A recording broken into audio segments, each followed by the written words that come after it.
Yesterday, Time magazine published an article in which a woman by the name of Rosalind Corrigan came forward with allegations that she had been groped by former President Bush, 41, during an encounter with him in 2003 when she was 16 years old and he was 79, I believe.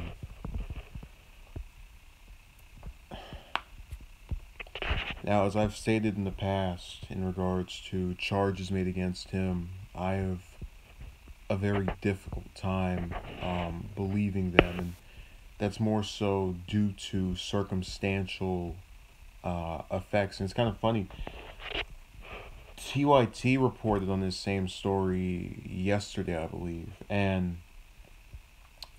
Sank basically espoused my position where you can willingly give credence to something, but there's also a bias that you might have in favor of that person that causes you to sort of rescind looking at it seriously or taking it as serious as if it were someone that you didn't have any favorability toward to begin with. So in his case, however, he was seemingly trying to play a neutral force, and with me, I just have unequivocally denounced allegations made against Bush for the same few reasons that I feel make his case more different from every man I can think of that has in the past year or longer been alleged to have had these types of interactions.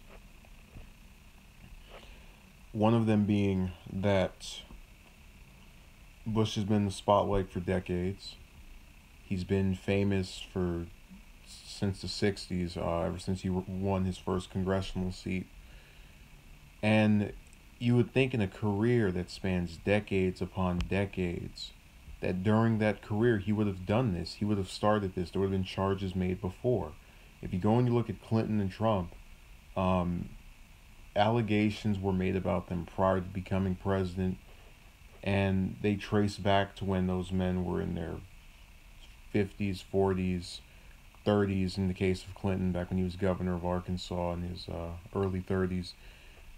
There's just circumstantially, this doesn't align with the other claims that have been made against not just other presidents but also other men.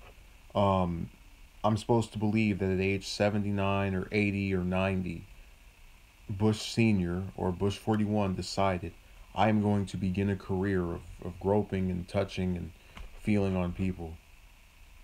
And it gets on my nerves because the people who, it kind of goes this way, people who generally like him believe that he didn't do it, such as myself. People who don't like him believe that he did it, such as those who, spread all their theories or have their, they're obviously their disagreements, but it's sad that we live in a society where if we don't like someone, we just accept whatever 5, 6, 10 people say about them. We don't have any proof of it, no evidence, and we get upset if someone says, hey, this sounds fishy, hey, this doesn't match up with what we've seen in the past. Every other example that's been given of people going around and touching has been while the person was in power.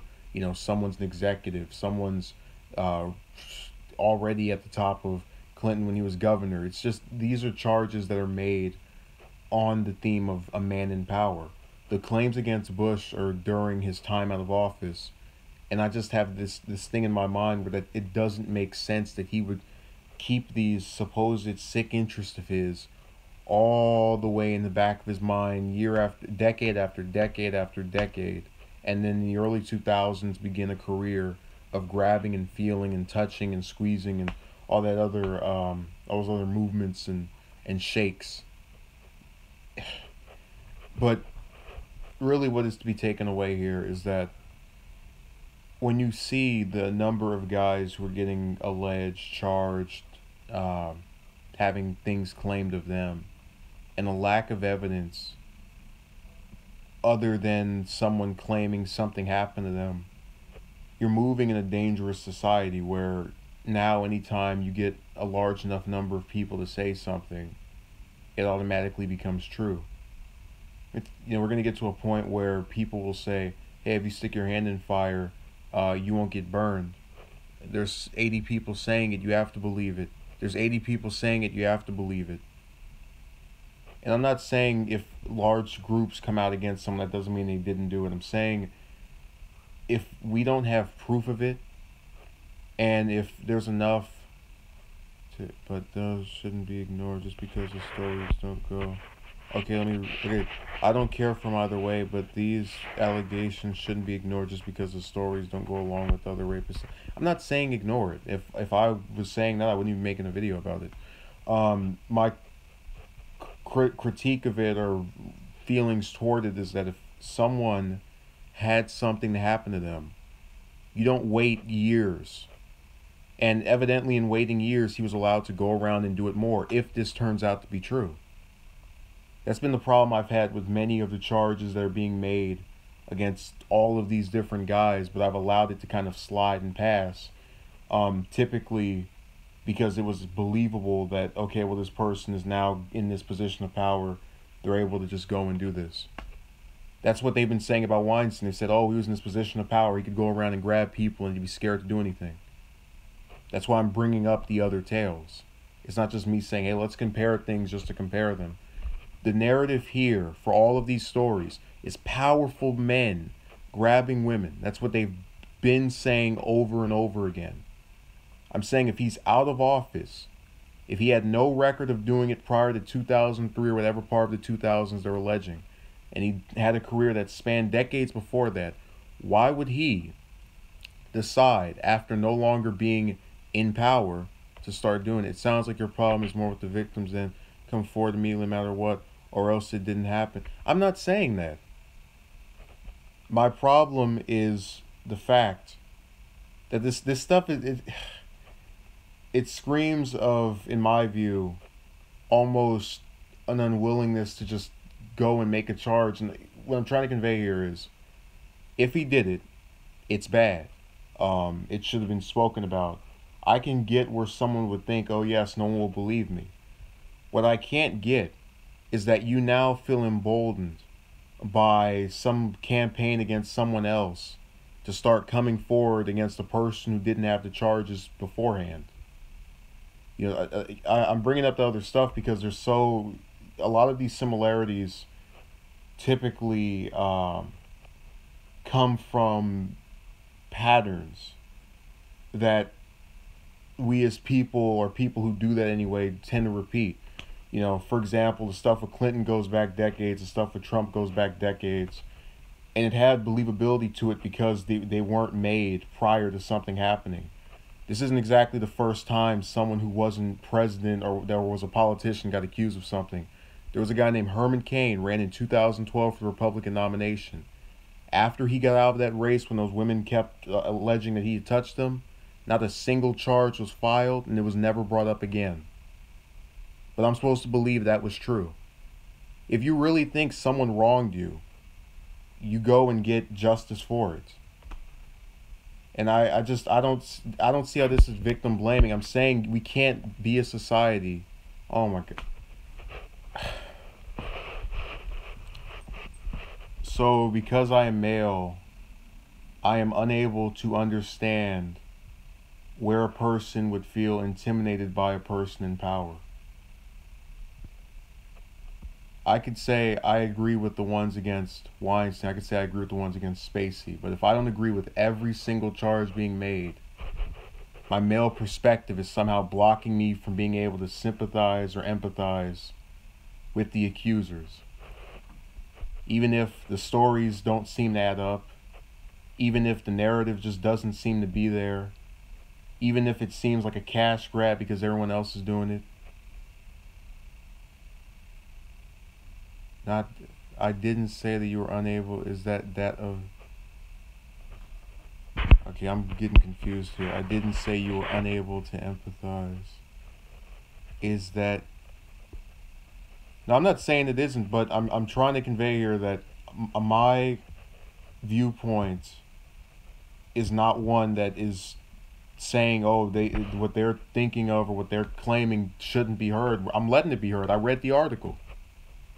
If I come to a different conclusion from some other portion of people, I'm now the villain. I haven't touched anybody, but you're assailing me over not buying every single thing that people are saying directed toward anyone that gets accused of something,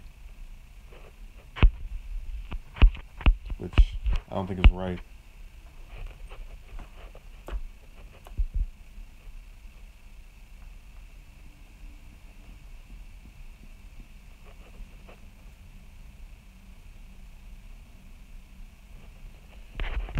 Oh,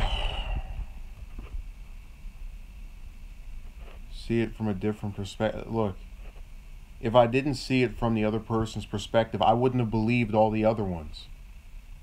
What I'm trying to say here is that we can't have a society where every time somebody accuses someone of something, if we didn't like the person before, if we liked the person before, we just say, okay, well, yeah, this is true / not true, case closed, throw the book. You know, if you go on TYT's page, you have people who didn't like Bush prior to that who are saying, oh, yes, this is not true.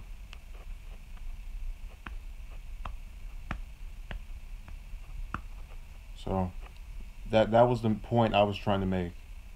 And me bringing up the other various people who have been accused and their differences from his case are cemented by the idea of those were individuals who were currently in positions of power, whereas the charges being made against him were after he was in power.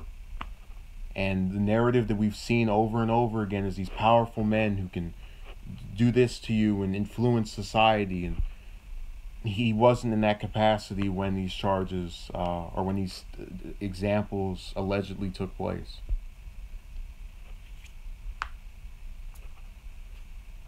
But again, if I don't agree with all of these allegations, I'm the villain / emboldening the person who supposedly did it. When in reality, I thought I was looking at it in a way of neutrality, and I was saying I'm leaning more toward not buying this because there's no proof of it. Didn't disagree. Didn't demonize him for disagreeing.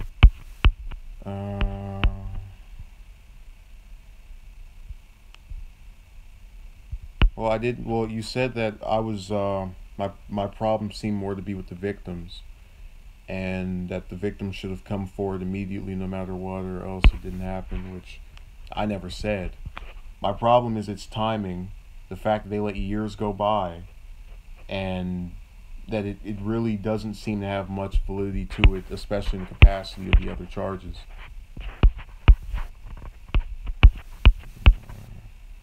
Oh, and that we're going forward into becoming a society where if someone says someone did something to them, we just buy it.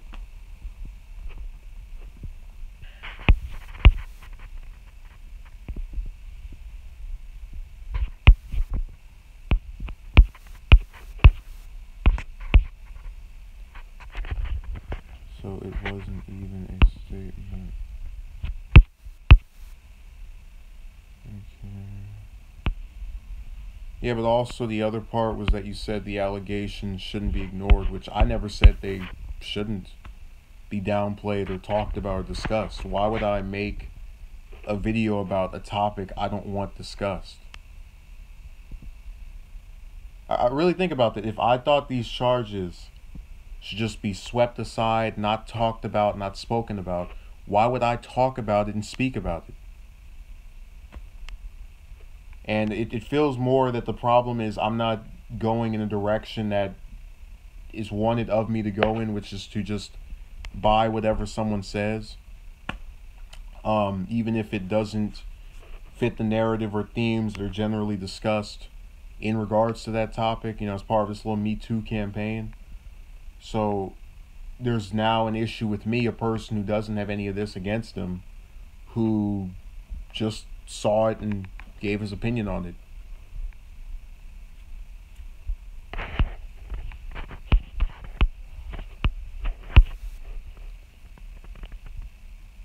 You should go in. My questioning should be helping your argument.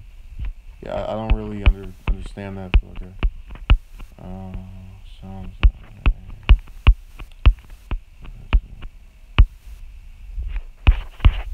Oh, so now we know that if you have a male perspective, or if you are male, your perspective is not able to understand what the other person went through. Which I would think, given the ones against, what was it, Spacey, where they're saying he touched the guy when he was a young boy, that would dismantle that claim as well. I mean, it's obviously that, it's more so happening to females, but I don't think because I'm male, I couldn't relate to the idea of harassment or anything, but okay. Again, whatever fits the narrative of if the person who's expressing grievance or ambivalence with the argument being presented to them is not part of the group of people who are supposedly being disenfranchised, then they are somehow either against that group of people or unable to understand the plight of that group of people.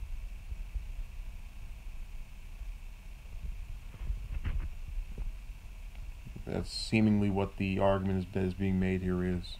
So the moral of the story, for those who check the whole thing out, is if you are male, your perspective is automatically blinded. You cannot empathize with the other group. You must go along with whatever narrative people are putting forward to you about individuals you don't personally know, even if there's no evidence other than what people are claiming happened however long ago. And you must also cater to popular opinion. So how are you doing, ALU? We're finding out. Well, what did you say? You didn't say that, but okay. Let's read the prior comment. I just didn't think that you presented enough of the other perspective in your argument. What other perspective? I told what she alleged happened. I said there were multiple women who had came forward against him. I explained my rationale for why I didn't think this was true. I admitted that this does happen. I mean, I don't know what else would be needed to be given here. So, hopefully ALU can go and read those prior comments in there. Because I'm kind of confused. The way this seems to be going is just, your argument isn't the one I wanted, so let's try to dismantle it. When much of what I've said, whether you agree with it or not, is fact. They don't have any proof. You present me a picture of you standing next to him where I can't see his hand, and automatically that means it was on your behind, or there is that common claim that when victims don't speak up sooner, then it allows itself to happen to more people, which was part of what I was trying to say earlier. And that's not necessarily saying that the punishment lies with the victims or they're supposedly at fault for what happened, but when it's a high profile person, it's not some sneak attack, villain of the night where we know who this person's identity is. There should be a more immediate response, especially if this person can't do anything deliberately to you. You didn't discuss the reasons for why she wouldn't want to come forward. Not only fear of not believe, tormented for it, also if they were suffering some kind of psychological issues. All 6 of them? You didn't, where is this? Let me break this down. Fear of not being believed. Okay, well, anytime someone claims something and it doesn't have actual proof, you're going to have people that don't believe you. I could say I am an A student at Harvard, and I'd have some people that might believe it based off how I speak. There'll be some people who don't. Fear of being tormented for it. What torment? Need I remind you, the accusers of Clinton, the accusers of Kane, the accusers of Trump, who do you hear actively speaking about them? They were stories of the week. They were, in some cases, maybe laughed at, mocked. It happens. You have people who don't take this stuff seriously. They eventually are not given the center spotlight or focus after the charges are made and nothing goes forward. I guarantee you in 10 years from this, no one will be talking about the individuals involved with these stories other than whatever careers they already have. This will not become the main thing they're known for. They're not Lewinsky's 2.0. They have separate identities from this, and they're not going to just principally be described as Bush accuser number 6. It's not. It's not how it works.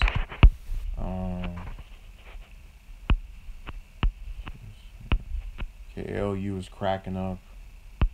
Josh C, how are you doing? Yeah, we're having a bit of a dispute here. I was talking about the new accuser that came out against Bush, and my perspective apparently, the one of neutrality, but also stating why you're more likely to believe that these charges, unlike the other ones, have less merit and therefore are more likely to be untrue. Apparently, that's not good enough. Even if you give credence and evidence and your own little inferences as well, admit your own bias. That is not of grade A material, seemingly.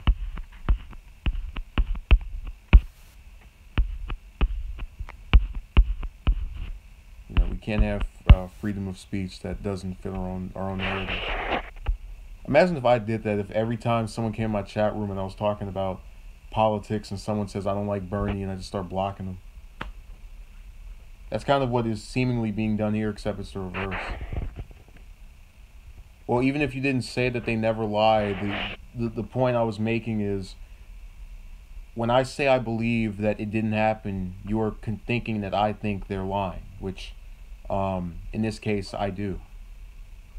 But you're saying that as if that means, when you bring up that, oh, these women shouldn't be heard, I'm saying that of all women who accuse all different guys, either famous or not famous, of this type of behavior. So I must go along with all of them or go along with none of them. It's a very, in my view, black and white issue in the context of the story. So we now know that if you have an opinion that is not in favor of the accusers, you should not be allowed to speak.